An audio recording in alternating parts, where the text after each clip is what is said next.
5. Signs that God speaks to you. In today's special talk, I'll share 5 signs that suggest God, the universe, or whatever you believe in, is always there for you, speaking and connecting with you. Grab a pen and paper to note these signs for your daily life. They might be subtle, but always work. Knowing these signs means less fear and uncertainty. Watch multiple times to grasp it fully. I'll ask about your experiences at the end. Enjoy this essential and comforting insight. Today, I bring you a very special video. I'm going to talk about 5 signs that indicate that God, the universe, or whatever you choose to call it, is with you, speaks to you, and communicates with you all the time. So, I kindly ask you to grab a pen and paper and take note of these 5 signs to try to identify them in your daily life.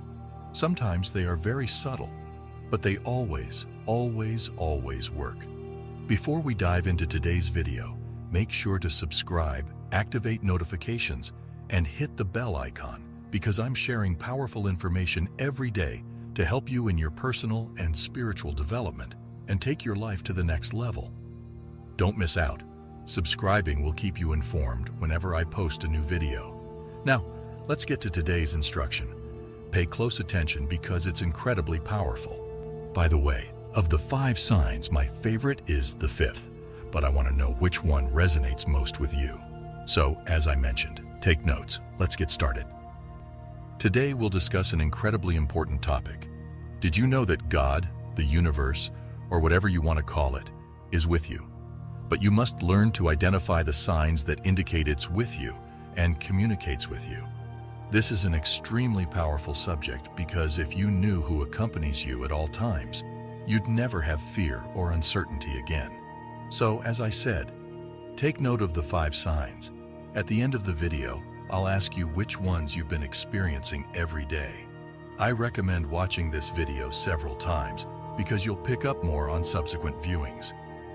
The first time you watch, you might not grasp everything, but it's an essential and comforting topic. The first time I discovered these signs, I felt peace and liberation. Sometimes, life puts pressure on us. But when we know that the universe conspires in our favor, that God is with us, as Jesus of Nazareth said in the Bible, "It is my Father's pleasure to give you the kingdom." When you discover this and learn to identify the signs, you undergo a transformation and inner renewal. It's incredibly powerful. So call it God, call it the universe, call it energy, call it your soul's voice, call it your guardian angel, call it your intuition. Name it as you wish. I prefer to call it God, but my concept of God is separate from any religion. It's a broader concept that includes everyone, leaving the doors open to all. I'm not religious, but I am spiritual.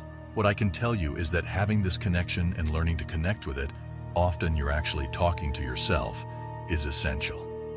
It's important to identify these signs to support my teaching. I've drawn upon the figure of Jesus of Nazareth, the great metaphysical teacher, to explain these 5 signs. Jesus of Nazareth was the most significant person in history because the entire timeline is divided into years before and after Christ. The history of the world is divided this way because of him. There's no before and after Steve Jobs, before and after Oprah Winfrey, before and after Albert Einstein, before and after Galileo Galilei, or before and after Nicholas Copernicus. There's only before and after Jesus of Nazareth. That's why we must pay close attention to his teachings. In the Bible, it's written, "No one can come to the Father except through the Son." Through the teachings of Jesus, it allows me, at least, to know if I'm on the path of God, the universe, my purpose, and what God, the universe, energy, your guardian angel, the voice of your soul, or your intuition wants for you in this life and this moment. It's important to understand that to grasp this teaching fully, you must remove it from the religious context and simply know whether what Jesus taught aligns with your path. Jesus of Nazareth, the most important man in history, the great spiritual and metaphysical master, and the one who wanted to bring us a message. If you can understand that through what he taught his disciples, you can learn signs that indicate you're on the right path, you will have a spectacular revelation. Let's start with the first sign. This is a phrase that Jesus said in the Bible in the New Testament, just before he began his parables. You know that Jesus spoke in parables, a kind of encrypted language not very complicated but only accessible to a few. He said, "I praise you, Father, Lord of heaven and earth, because you have hidden these things from the wise and learned and revealed them to little children." He added, "For to you it has been given to know the mysteries of the kingdom of heaven, but to them it has not been given." This is one of the most important signs because if you can grasp things that others cannot, if you have a more developed intuition, as Jesus mentioned many times, academic knowledge and excessive information can distance you from the truth of God, the truth of the universe, and the truth of these spiritual principles I'm teaching you in the Voice of Your Soul saga. In fact, scientists who are probably the most rational, erudite, and knowledgeable people are also subject to this. They are among the wise and learned from whom these things are hidden. In essence, it saddens me a bit because they miss out on this other part. I can't imagine living as an atheist, not believing in God, not believing in anything, not even believing in life after death. What a sad life that would be. In reality, believing is a sign of intelligence because it makes life much easier. If you have to go through life thinking that you only have this life, and when it ends, everything ends, you'll live in fear. Fear of making mistakes, fear of missing opportunities, because you only have this one chance. When you look at it with eternity in mind, which is the message that Jesus brings, there is no death. Be at peace. Moreover, he said something else that the church has done the opposite of. He said, "You are all forgiven, and no one has to forgive you." He told us not to worry, but the church has instilled fear, fear, fear, because the best way to control the population is through fear. We've seen that in the past few years, haven't we? So it's crucial to understand that if you've been given the knowledge of the mysteries of the kingdom, others have not. If you're more open to all this teaching, even when it comes to scientists, quantum physicists had to separate from mainstream science, which is the majority of scientists, to investigate the mysteries of the universe. When you see great scientists like Nikola Tesla or even Albert Einstein, who were among the first with a generation of scientists to delve into the mysteries of quantum physics, the mysteries of energy, the mysteries of the universe, the mysteries of the unseen, the metaphysical mysteries they call quantum, they began to discover a lot of things they can never fully uncover. It's an ever-unfolding painting. However, they did start to gather a lot of evidence. In fact, Nikola Tesla said, "If you want to understand the universe, think in terms of energy." This new understanding opened up new dimensions and new realms of knowledge, taking us closer to the understanding of the universe's intricate workings. This is just the first sign, and we have more to explore. So, stay tuned and keep seeking the mysteries of the universe, for they are all around us, waiting to be discovered. Understanding the universe, think in terms of energy and frequencies. Then, you will not understand everything. They realized that this is the origin of the formation of matter, its frequency and vibration. The origin of disease or health is vibration. Many scientists have also noticed that when a person is going to develop cancer, it can be detected months or even years in advance by observing the energy frequency changes in the body. There's a different energy frequency in the area where the disease will manifest, which later materializes into that illness. When you grasp this, you'll see that scientists, for example, by analyzing a salamander egg, found different energy frequencies inside the egg.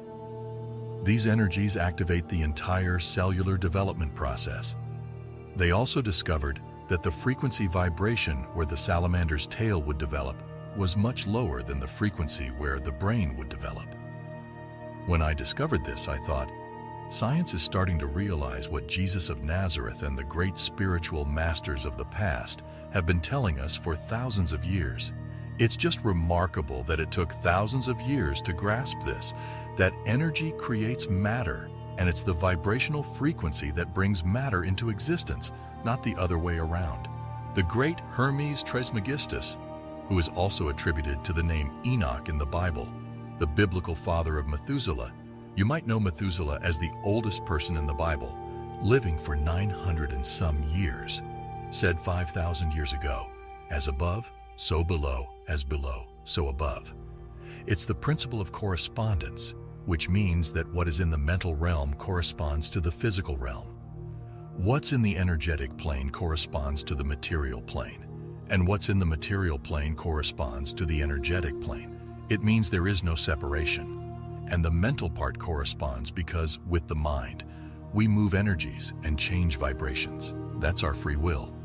Plato, 500 years before Christ, said, "You are gods, but you have forgotten." This is why the Bible tells us that we are made in the image and likeness of the Creator, meaning that you modify energy with your thoughts, and energy creates matter, as I explained in these two examples. The principles never fail. They always work. Everything is energetic, and energy becomes matter. If you're open to this ancient knowledge, if hearing about this doesn't make you uncomfortable, but rather piques your curiosity, if you want to learn more about all this, if it fascinates you when I talk about the voice of your soul saga and these principles, then you're not just an erudite or a scholar, even if you have many academic degrees. I know many scientists, doctors, engineers, and scientifically minded people who are open to all of this. They are the ones who revolutionize the scientific fields. But initially, they face suppression, ridicule, and being dismissed. Then, they transform the reality for millions of people. Throughout history, we've seen this happen. I can't think of a specific example right now, but consider Galileo Galilei or Nicholas Copernicus. Nicholas Copernicus was more intelligent. He stated the heliocentric model on his deathbed. Galileo Galilei, on the other hand, was put under house arrest and forced to recant his statements. He had to say he was wrong and that all he had said was a lie, against his will. If he didn't, they would have killed him. That's how science has always been, and we've seen this in recent years too. When someone goes against the prevailing beliefs, they get attacked, ridiculed, or simply silenced, and their voices are not heard. That's how it has always been in the scientific world. Person who discovered the electrocardiogram, for example, was ridiculed by all his fellow scientists. They made fun of him. However, later on, he was awarded the Nobel Prize.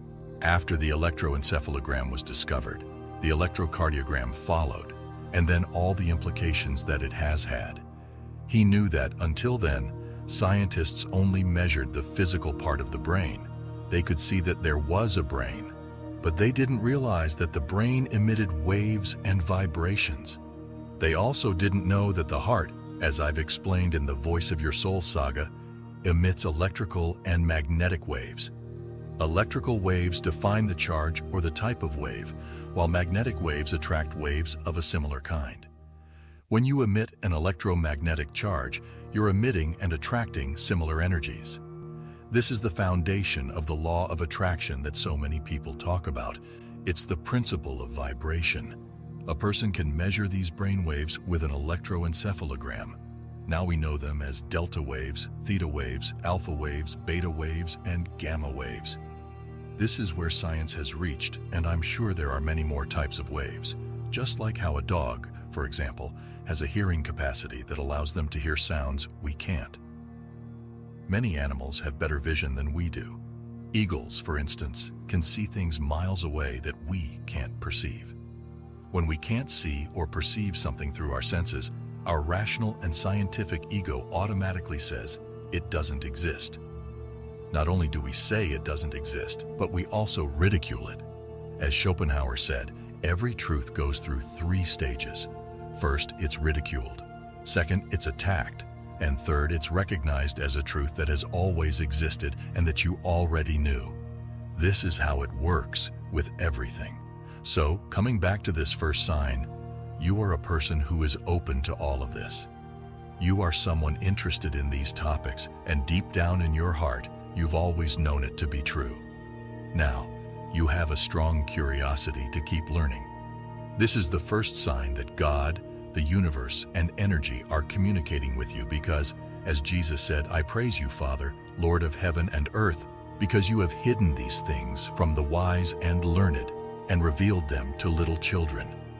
This is why Jesus of Nazareth said, You must become like little children to enter the kingdom because children have an open mentality.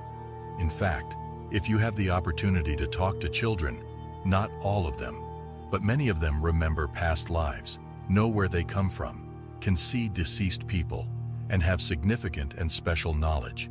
In contrast, we've forgotten this, as Plato said, "You are gods, but you have forgotten." That kind of vision is revealed only to children because scholars and the learned ones are left out of the equation. For example, you all know the story of Moses. When he liberated the slaves from Egypt, he confronted the Pharaoh and asked, "Who should I say sent me?" God replied, "I am who I am," and from there he revealed his name, I am. Yet when they liberated the slaves from Egypt, the Bible tells us that not everyone entered the promised land. Only the youth entered the promised land. The old ones stayed outside. It's not about age. God didn't distinguish between young and old. The elderly stayed outside. Why? Because a person, and it's not due to age, isn't himself or herself anymore. They are the ones who distance themselves from their promised land in life. Those who want to prosper economically, for example, are the ones who block their own path with their belief systems. You close yourself off from learning all these things. The same with diseases or health, and it's the same with relationships. You're excluding yourself from the promised land because the elderly didn't enter because, as a person travels through the journey of life, they accumulate negative beliefs, limiting beliefs, erroneous ideas, misconceptions, and fears that lead to certain types of thoughts.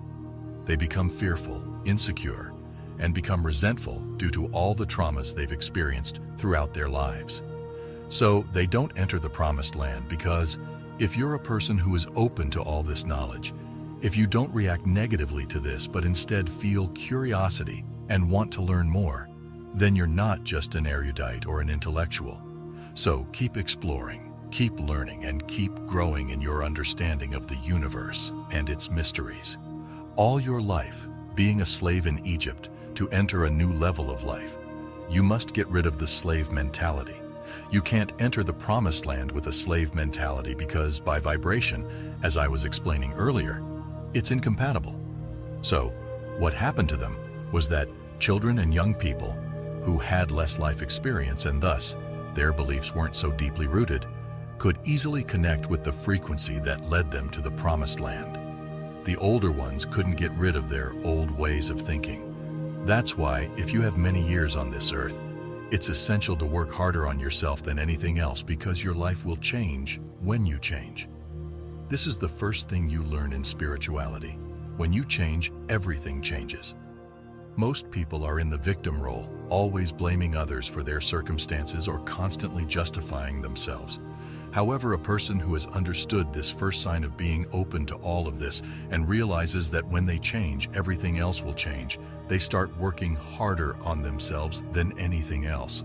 When that person changes, everything around them changes. I mean, when I say everything, I mean everything. The Bible teaches this too. We are transformed by the renewal of our minds. Renewal means to remove the old and replace it with the new. Those who could get rid of the slave mentality to embrace the mentality of a free person entering the promised land. However, the old ones couldn't do that. So your financial problems will be solved when you abandon the poverty mentality and embrace the millionaire mentality. Your health issues will be solved when you leave behind the sick mentality you've been told and carried with you all your life and start to believe that you are a healthy person. As Jesus of Nazareth said, according to your faith, it is given to you. Faith is written as certainty and conviction of what is not seen and what is expected. The same applies to your relationships. If you enter your promised land with the same mentality as in the past, you'll attract the same type of people. That's why people have 2, 3, 5 separations, 2, 3, 4, 5, 6 divorces, and it's always the same. You can't enter a new relationship with the same mentality that led you to leave the previous one. It's as simple as that. If you're open to this, then you've got the first sign. Let me know if you've liked this first sign, and let's move on to the next one. You can continue listening to more of what this speaker is saying, but the core message is that to align with the universe and receive the guidance and blessings it offers, You must be open to new beliefs, be willing to change, and let go of limiting thoughts, even if it means separating from certain people who no longer serve your growth. This family member, the one you often don't get along with, who is often your father or mother, has come here in this incarnation, and you chose them to come here precisely to heal that karma. You have to see things from soul to soul, not from skin to skin, not from the outer shell, not from person to person. You have to see people as souls in transition, as souls on a journey in this thing called life. Maybe in this lifetime, you're connected, but we don't know what you were in previous lives. And if the two of you are here, it's to heal that karma. That's your blood family. Then you need to connect with your soul family, the people who support your mission, your purpose, your life vision. They are the ones who will help you succeed in your career, in your marriage, and who will support the partner you've chosen, regardless of who they are, their gender, or where they come from. It doesn't matter. It's the person who will support you with good dietary and health habits so you can have a long, energetic, and vital life to fulfill your other purposes. That's your soul family. This is what Jesus meant when he said that his family are those who follow the teachings of his Father. In the same way, your family are those who support your purpose, vision, and mission in life. Your soul mission is your true family. You shouldn't feel guilty if you don't connect with your brother, father, mother, or childhood friend anymore. They were friends in childhood because that's the stage you were in at school. Now, they're adults, and if your childhood friend is toxic or a bad influence, it's time to let go because they don't support your vision. If you want to prosper in life and you're starting a business or an entrepreneurial venture, and your childhood friends or family have a worker mentality, they might discourage you because they have their own fears about entrepreneurship. They might persuade you to seek stability. If you have someone constantly telling you to abandon your dreams and follow their way of thinking, they are not following your Father's vision. They're not supporting the teachings that guide your life's mission. It's a struggle within and with your surroundings. Your surroundings may support a slave mentality, not the mentality of entering the promised land. This is exactly what Jesus was talking about. Gather not by blood relations or lifelong friendships, but with those who truly resonate with you. That's why I always say to join groups of unstoppable souls and study the principles of the sacred open soul. Have meetings every day at 6 in the morning, read parts of the books, and apply the teachings. They do this in person all over the world. There is a community of unstoppable souls worldwide who have grasped this principle. My family are the ones who follow my principles, my vision, and my mission. Together, we will transform our lives, renew our minds, and change our faith. When the magic happens in your life, write it down. If you see these signs and are following your soul family, not the convenience family, and you are gathering with unstoppable souls, you are on the right path. If you have this feeling and have stopped feeling guilty for not following certain people because you're supposed to be with them, you are a much more spiritually evolved person. You've let go of the attachment to your family. It doesn't mean you're giving up on them. It means you've understood this principle. If you like this principle, leave it in the comments and let's move on to the next one. By the way, concerning the previous topic, I always say in the Sacred Open Soul that we've come to break the past curses in our families. In every family there are cases of illnesses, divorces, poverty, and so on. You've come here with the mission to surpass that generation, to break the past curse. In the Bible, the story of Goliath and David is explained. Initially, David, who later became the king of Israel, was a shepherd who killed the Philistine giant Goliath. Goliath threatened the people of Israel every day, but the Bible tells us that the fathers of Goliath threatened the fathers of David, and the grandparents of Goliath threatened the grandparents of David, and so on. The curse passed from generation to generation until David took it as a personal mission to end this curse and killed the giant Goliath. He later became the king of Israel, one of the richest and wisest men in biblical history. We've all come here to break that past curse, but you can't do it if you stay in the same vibration. Many times, when you want to break away from your family's way of thinking, it will seem crazy to them. This is where you need faith. You must be strong.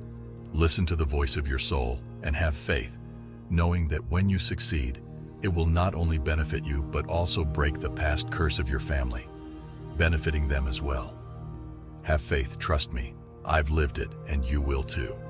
In fact, we recently had the Unstoppable Intensive event, and my parents spoke at the event. I'll see if I can include that clip here to show you exactly what I mean. Now let's move on to the third sign. This one is very powerful for me and has been very revealing in fulfilling my purpose. Jesus said, "I was not appointed by any group of people or by any human authority, but by the God who raised Jesus Christ from the dead." What does this mean? We live in a society where we always need someone to validate us. We need someone to tell us we are valid, to give us permission. You don't need anyone to give you permission to shine. No one has to tell you whether you're worth something or not. You have to tell yourself, and you have to believe that you're worth it. You have to believe that what God or the voice of your soul said about what you can achieve, that dream and desire inside you, is something you can make happen, and it depends on you alone, not anyone else. But this has more applications. We live in a world where we've been sold the idea that to be valid in society, you need an academic degree. If you haven't gone to college or any school, if you don't have a particular title, then you're worthless. Let me tell you something very important. The great geniuses I've met in my life didn't have academic titles. Moreover, I was an elite athlete for 22 years, and the best coaches I had didn't have university degrees to be coaches, and they produced more Olympic swimmers than anyone else, despite all the degrees and academic qualifications. That doesn't mean those degrees are worthless. It means they don't validate you. I'll take it a step further in the world of business and entrepreneurship. Hardly anyone with a university degree becomes a millionaire. All my millionaire mentors didn't have university degrees in business or related fields. This doesn't mean they didn't study. They learned directly from mentors and maybe read 10 books a week, but they didn't study from the academic world because they weren't pursuing a degree. In contrast, society has misled normal people, telling them that the important thing is the title. Then they think they need a title to be valuable. This is a lie. Your value is not determined by a title or a piece of paper. Your value is determined by your beliefs, your actions, and your determination to achieve your dreams. No one needs to validate you. You have the power within you to achieve what you desire, regardless of titles or formal education. So, don't let society's expectations or the need for validation hold you back. Embrace your worth and believe in yourself. They spend 5 years or 6 years or however many in a university program studying to emerge with a degree that's supposed to validate them. Then if they're lucky, they enter the job market and seek employment. But those who truly understand these principles and follow this sign have realized that they don't need validation from anyone. In fact, in my industry of personal development, perhaps the most influential figure in the Anglo-Saxon world is Tony Robbins. He doesn't have a coaching degree or any formal title from a university. Yet, he has had the most impact, influencing politicians, entrepreneurs, athletes, singers, actors, and the most prominent people on the planet. They followed his teachings not because of a formal validation, but because of the wisdom and value they found. I don't have any formal titles either. My title is in results. I help people achieve results. I don't need a university or academy to validate me. I have validated myself with my knowledge and the results I've produced. You can do the same. This is crucial. In fact, I was in university and I had 5 subjects left to finish my degree in sports science. Depending on the faculty you studied in or the country you're in, it might be called something else. I had 1 year left and 7 subjects to complete, including the final project. I asked myself, what am I doing with my life? I don't want to be a coach. I don't need this degree because I don't need someone to validate me. I'll graduate, get another piece of paper, and everyone has papers. I'd rather leave as soon as possible, take my final year, and put it into studying and pursuing my true passion and purpose. Thanks to that decision, after leaving the university, I wrote the first volume of the Sacred Open Soul series, The Voice of Your Soul, and later the entire 12-volume saga. It's the most significant work in the world on universal principles, spirituality, and personal development. I'm sharing all this to emphasize the teaching that you don't need validation more than what God or the voice of your soul is telling you to do with your life. All of us have a vision and a purpose, something inside us telling us we need to do something and we're not following it.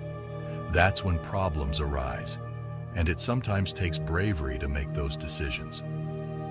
Remember the story in the Bible about Jesus? He always went around preaching the good news and the kingdom. And one day he encountered some discouraged fishermen who hadn't caught any fish all day. He asked if he could use their boat to give his sermon. He wanted a higher platform for better visibility and authority to speak to the crowd. He then taught and, after finishing, offered to help them catch fish. They replied, "We've been fishing all day, and there are no fish." But Jesus insisted because he had spiritual authority. He knew what he was saying and doing.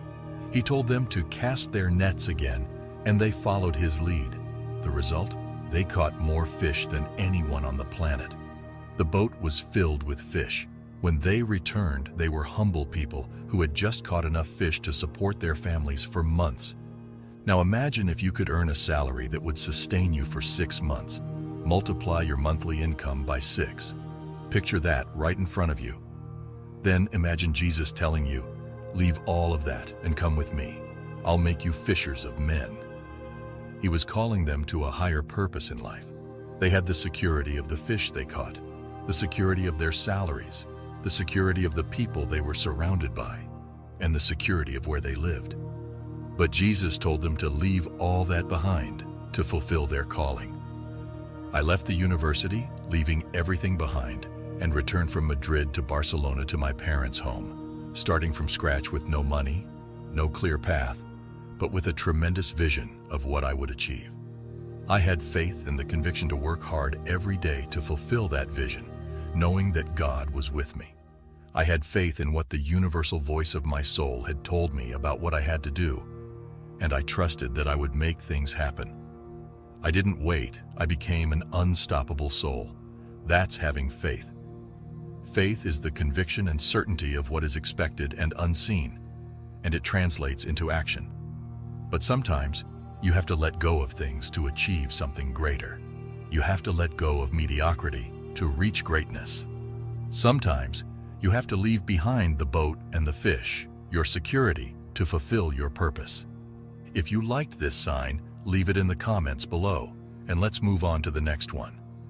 About the previous teaching I wanted to share, it's also said that you shouldn't create idols. You should admire people, but not create idols. What happens in society is that we're filled with false gods, with idols. Moses in the 10 Commandments said, "You shall have no other gods before me." Yet, we've filled society with gods. An expert, a scholar, a professor with a university degree and a PhD, says a few things, and we don't even question them. We don't question whether this person has their own interests or interests of corporations or companies they're representing, which may involve money. We don't question whether they've convinced themselves that it's good for us, even if it's not. We don't question it because they have a title. Many years ago, I was an elite athlete for 22 years. I learned something crucial. If you idolize a champion, you can never surpass them. You can never break their record. I'm not talking about wanting to surpass someone to beat them or put them down. I mean that if you want to surpass someone, you can't idolize them, because by doing so, you're placing yourself beneath them unconsciously. You'll never surpass their record, their benchmark, whether it's in sports, business, or life in general. So don't idolize anyone. That's why you shouldn't idolize. Let's move on to the next sign. By the way, before we continue, let me know on a scale of 1 to 10 how interesting you find this video and the teachings I'm sharing. Leave it in the comments below. 1 being not very interesting, and 10 being super interesting and enlightening. I love your feedback and comments to understand if you find this content engaging, and more importantly, if you find it useful to apply in your life. Tell me from 1 to 10 what you think, and let's continue with the next sign. This next sign is from Jesus in the Bible. He said, "Do not think that I have come to bring peace to the world. I have not come to bring peace, but a sword. I have come to turn a man against his father, a daughter against her mother, a daughter-in-law against her mother-in-law. A man's enemies will be the members of his own household." What this sign is warning you about is that when you want to change this programming, remember what I mentioned about needing a free, not a slave mentality to enter the promised land. This transformation happens when you renew your mind. As St. Paul said, "We are transformed by the renewal of our minds." Renewing the mind means clearing out the old to make room for the new. What happens is that your mind has created everything around you. All the people you have around you are with you because they appreciate how you are, how you think, how you feel, and how you act. They appreciate everything you've achieved or haven't achieved. But when you want to change, the primary goal of the human mind is to ensure survival. To do that, it seeks protection. And for protection, it clings to what already exists and resists anything new, even if it could be good for you. Why? Because it doesn't know how your life will react to the new. It's comfortable with the familiar, even if it's holding you back. This is why when you offer business opportunities to those in poverty, they may hide, get scared, or even attack you. They don't see it as a chance to prosper because their unconscious minds are trying to protect them by rejecting opportunities that could make them wealthy. This is why when someone is sick and you suggest alternative therapies or new approaches, they might get angry, run away, reject you, criticize you, or even attack you. What you're offering is an opportunity. But people often resist healing and prosperity because they're programmed to stay as they are. Remember what Jesus said. He didn't come to bring peace to the world, but rather conflict. When you apply Jesus's principles, it disrupts the status quo because to create a new world, you must dismantle the old. Your beliefs will change, and those around you will see you differently, trying to persuade you to stay the same. They may even say you were better off before. For instance, if you used to party every weekend until 3 in the morning, indulging in drugs and pursuing short-term pleasures, and then you transform yourself through a change in your habits, embracing a healthier lifestyle, reading personal development books, waking up early to exercise, and focusing on personal growth, what do you think your friends will say or do? They may not accept this new version of you because it threatens their own choices. They feel judged by your positive changes, and it forces them to confront their own shortcomings. In a way, you become a mirror reflecting what they should be doing but aren't. They've normalized their self-destructive habits because everyone around them does the same. When one person breaks free and starts doing what's right, they are perceived as a threat to the status quo and may be attacked. As a result, Jesus warned that applying these principles would initially bring conflict rather than peace, but after the conflict, peace would follow. This means you must accept that change is inevitable and not everyone will support your transformation. Your vibration changes, and when vibrations differ too much, they separate. So understand that people, situations, things, and places may exit your life to make room for the new. To enter the promised land, you cannot maintain a slave mentality. You can't step into a new world while clinging to the old mindset. To create a new future, your past must die. We all live on planet Earth, but within it, there are countless worlds. Embrace the change, let go of the old, and you'll find yourself in a new and better world. That means renewing your mind. It's about letting go of the old to make way for the new. You see, your mind shapes your reality. The people around you are there because they appreciate you for who you are, how you think, how you feel, and how you act. They value what you've achieved or haven't achieved. But when you decide to change, your mind's primary mission is survival. It seeks protection by holding on to what's familiar and resisting the new, even if it could be beneficial. So you face a choice: the world of poverty or the world of wealth, the world of love or the world of loneliness, the world of sickness or the world of health. Once you choose the world you want to live in, you must be consistent with it. You need to transform your mind by replacing the thoughts, feelings, beliefs, and paradigms that have kept you in the old world with those that will usher you into the new one. This is how you transform your life, by changing your mindset.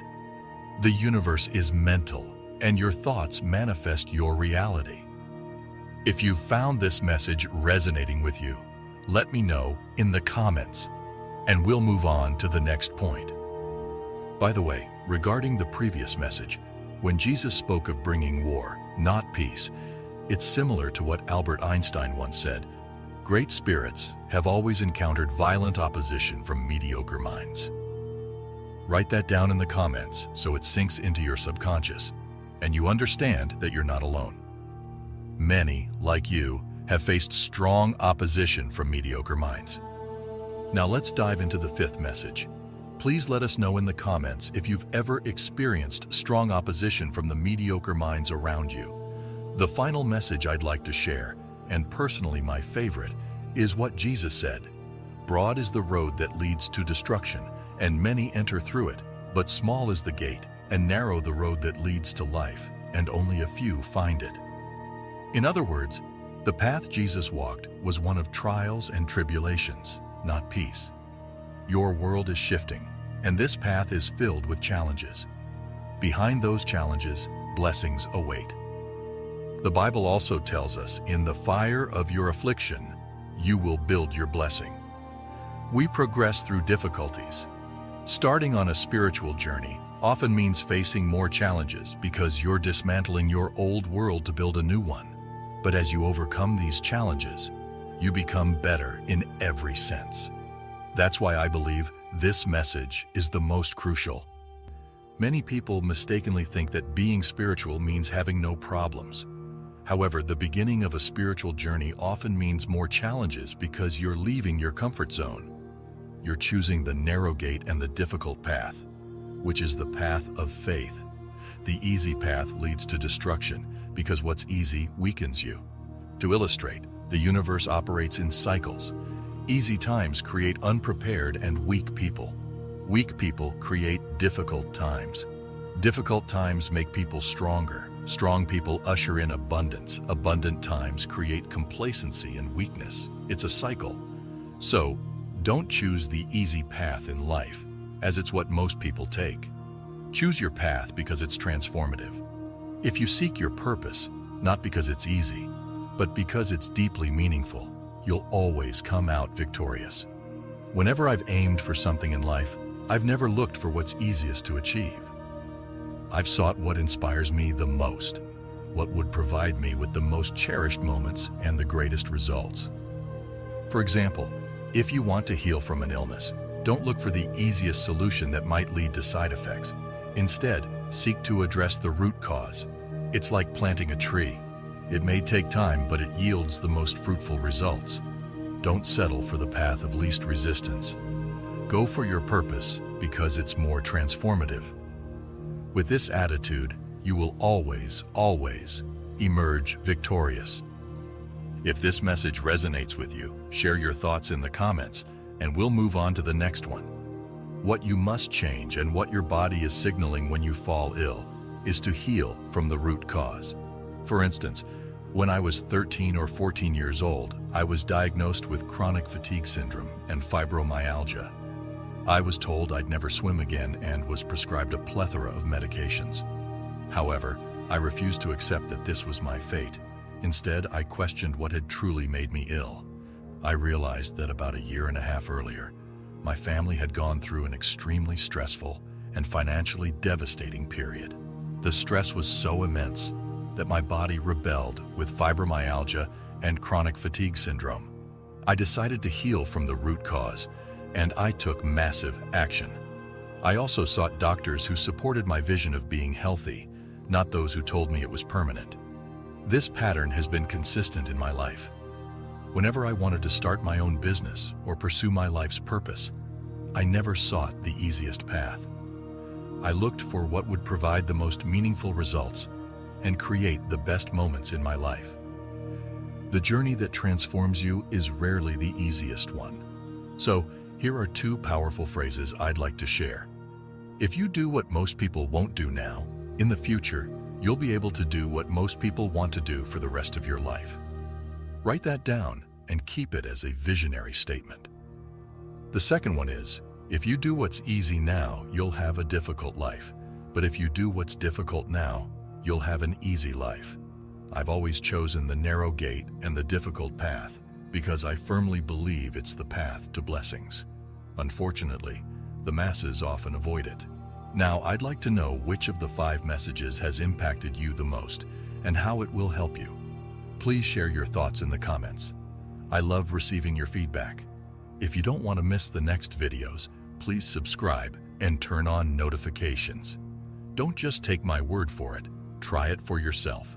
In closing, be inspired by this video, listen to the voice of your soul, and become unstoppable. If you truly want a change in your life, start today and remember, you are unique, special, and important. I care about you. Have a fantastic day and goodbye. And that concludes our journey into the fascinating world of the law of attraction. Thank you for watching. To receive a very powerful ancient technique to attract abundance, visit the link in the description of this video, and don't forget to subscribe.